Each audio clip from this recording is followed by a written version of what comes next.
अदृश्य दानव, खतरे में मानव।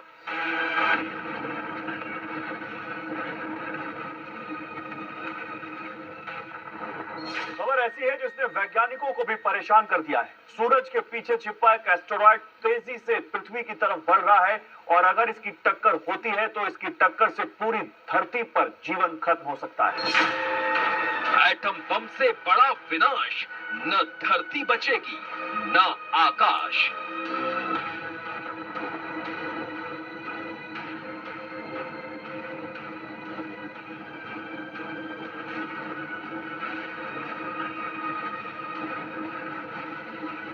पिछले 8 सालों में वैज्ञानिकों की नजर में आए एस्टेरॉयड में ये सबसे बड़ा और सबसे खतरनाक है और इसीलिए इसे प्लैनेट किलर यानी ग्रहों का हत्यारा कहा जा रहा है।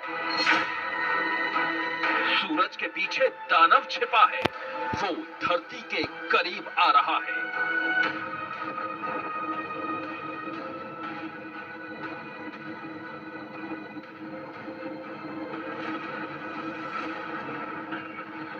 अब तक स्पेस साइंटिस्ट ये मान रहे थे कि कम से कम अगले 100 सालों तक किसी भी एस्टेरॉयड के पृथ्वी से टकराने की कोई संभावना नहीं है, लेकिन तब तक किसी की नजर इस प्लैनेट किलर पर नहीं पड़ी थी। अब तक ये प्लैनेट किलर सूरज के पीछे छुपा हुआ था, इसीलिए अभी तक किसी भी टेलीस्कोप की नजर से भी बचा हुआ था। एटम बम जैसा 36x प्रहार धरती पर मचा देगा हाहाकार।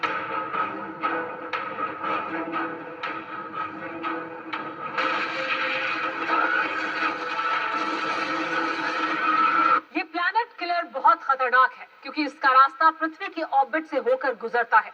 अगर ये पृथ्वी से टकराता है तो 36 एटम बम जैसा धमाका होगा और इसके बाद इस तरह के हालात बनेंगे कि सूरज की रोशनी धरती पर नहीं पहुंच पाएगी, पृथ्वी पर सब कुछ खत्म हो जाएगा। बड़ा सवाल यह है कि क्या इससे बचा जा सकता है। नासा का secret mail, mission asteroid fail.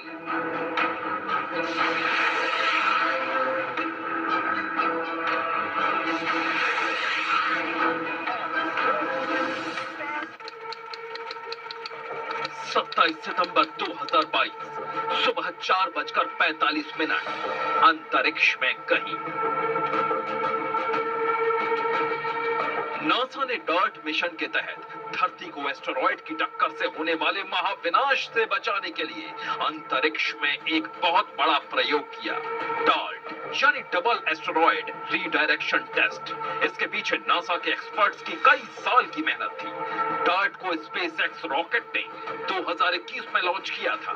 27 सितंबर 2022 को नासा के स्पेसक्राफ्ट की एक ऐसे एस्टेरॉयड से टक्कर हुई जिससे धरती को कोई खतरा नहीं था। स्पेसक्राफ्ट की एस्टेरॉयड से सटीक टक्कर हुई। इस टक्कर के बाद नासा के दफ्तर में जश्न का माहौल था, लेकिन डार्ट मिशन का असली मकसद था एस्टेरॉयड रीडायरेक्शन यानी एस्टेरॉयड के रास्ते को बदलना।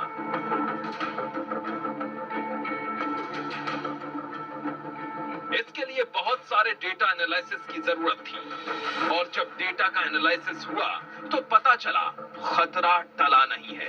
अभी इंसानों के पास वो तकनीक नहीं है जिससे किसी भारी भरकम अंतरिक्ष के दैत्य को धरती के रास्ते से हटा सके।